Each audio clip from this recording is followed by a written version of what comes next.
El ángel me transportó en espíritu a un monte altísimo y me enseñó la ciudad santa, Jerusalén, que bajaba del cielo, de junto a Dios. La ciudad no necesita ni de sol ni de luna que la alumbren, porque la ilumina la gloria de Dios y su lámpara es el Cordero. Amén. Gracias. Gracias, Señor. Gracias. La iglesia celebra en este día, como ya hemos visto, la transfiguración del Señor. Es una fiesta que toma su nombre por este acontecimiento de Jesús en el monte Tabor. Y es un acontecimiento que tiene mucho significado. Lo primero que tenemos que ir viendo algunos detalles de este acontecimiento. Jesús es la luz. Jesús es la luz, es el sol que nace de lo alto. Y como encarnado, en la encarnación, Jesús tiene que hacer un proceso humano de caminar como un humano más en esta existencia. Pero sin embargo, Él es la luz, Él es el sol, Él es Dios. Entonces, ¿qué sentido tiene la transfiguración? Y comenzamos por los tres que llevó Jesús al monte Tabor: a Pedro, a Santiago y a Juan. Los tres primeros que elige Jesús fueron de los tres primeros que eligió y que van a acompañarlo en momentos muy importantes. Vemos a Pedro, a Santiago y a Juan también en otra ocasión en Getsemaní, acompañando la agonía de Jesús.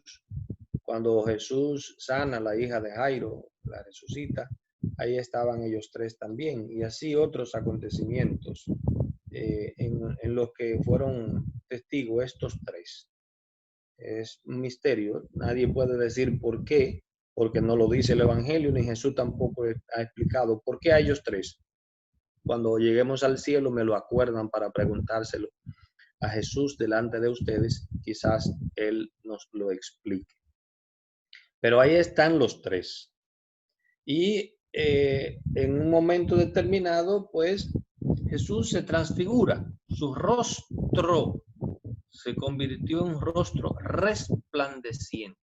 Sus vestidos cambiaron de luz. Era tan blanco que ningún botanero, o sea, que ningún lavandero podía dejarlo así. Y entonces, este acontecimiento pues llenó de emoción, ¿no?, de expectación, de miedo a los tres discípulos. Cayeron de bruces al ver este gran espectáculo. Entonces, hay dos figuras que aparecen. Ojo, ya hemos visto los tres que acompañan a Jesús. Pero hay dos figuras que hablan con Jesús. Elías y Moisés. ¿Qué hacen? ¿Qué buscan ahí? Recuerden ustedes, y es muy importante entender que la transfiguración tiene un proceso. Jesús elige ese momento porque acaba de decirle que él va a ser crucificado, que va a Jerusalén y lo van a crucificar. Y en ese momento Pedro dice: sobre mi cadáver, Señor. Y entonces Jesús le dice: apártate de mí, Satanás, tú no piensas como Dios, sino que piensas como los hombres. Y luego de ese acontecimiento en el que incluso elige a Pedro: tú eres Pedro, yo te doy las llaves del reino. Luego de ese acontecimiento es la transfiguración. De manera que Jesús lo que busca es que los discípulos, sobre todo estos tres, tengan definitivamente un encuentro con su persona divina, con su divinidad, para afianzar la fe en ellos, que ante el acontecimiento del anuncio de la cruz, pues se han impresionado. Ahora bien, ¿qué hacen Elías y Moisés? Elías representa a los profetas, a todos los profetas, y Moisés representa la ley judía, la ley judía. ¿Qué ha dicho Jesús? Para entender qué es lo que hacen Elías y Moisés, léanse la aparición de Jesús a los discípulos de Maús. No tenía que ser así. No fue anunciado durante todo el tiempo a través de la ley y los profetas que el Mesías iba a padecer. Y por eso están ahí Elías y Moisés como una referencia que ellos representan la ley y los profetas que anunciaban su pasión, su muerte y su resurrección. De manera que la misión de Jesús está conectada con todo el Antiguo Testamento y estos dos personajes representan estos dos acontecimientos, la ley y los profetas. Y por eso, ¿de qué hablan Moisés y Elías con Jesús? De su muerte, de su muerte. O sea, es una manera de Dios decir, todo lo que había dicho a través de la ley y los profetas se está cumpliendo en este. Y por eso, entonces, se escucha la voz que sale de la nube. Este es mi Hijo amado. Y agrega, más allá de lo que le había dicho en el bautismo, escúchenlo, escúchenlo, escúchenlo. Y por esa razón, entonces, Jesús se convierte en luz, en lámpara para nuestra salvación. ¿Qué implica para nosotros? Quizás sería muy teórico dejar este acontecimiento en esta explicación. ¿Qué implica para nosotros la transfiguración? La transfiguración significa que nosotros estamos también iluminados por Dios. La transfiguración implica que debemos ver que los demás también están iluminados por Dios y que tenemos que valorarlos, tenemos que cuidarlos, tenemos que respetarlos, tenemos que ver en los otros la presencia de Dios. Y a aquellos que no estén iluminados, ayudarlos a que se iluminen, a que se transfiguren.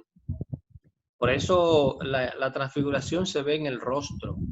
Es interesante porque el rostro es el reflejo de lo que hay en el alma, de lo que hay en el alma. El rostro, en el rostro manifestamos nuestros sentimientos y emociones. Y entonces usted puede transmitir con el rostro tristeza, pena, alegría, dolor, sufrimiento. Hay un momento en que el rostro es el que dice lo que hay en tu corazón. Y por eso la transfiguración se genera en el rostro de Jesús. Su rostro se convirtió en un rostro resplandeciente. Y definitivamente nosotros también tenemos que resplandecer, que nuestro rostro, porque estamos llenos del Espíritu Santo, tiene que resplandecer, tiene que iluminar, tiene que proyectar luz hacia los demás. Y más en este momento de esta pandemia, nosotros los cristianos que entendemos el sentido del sufrimiento y del dolor, como decíamos ayer, nosotros tenemos que iluminar a otros, resplandecer para otros, transfigurarnos para los demás, sobre todo para nuestros hijos, nuestra familia, que en este momento en el que estamos llenos de miedo, de angustia, de temor, los cristianos seamos hombres y mujeres que transformen este momento en aceptar la voluntad de Dios. Y es eso lo que hace Jesús.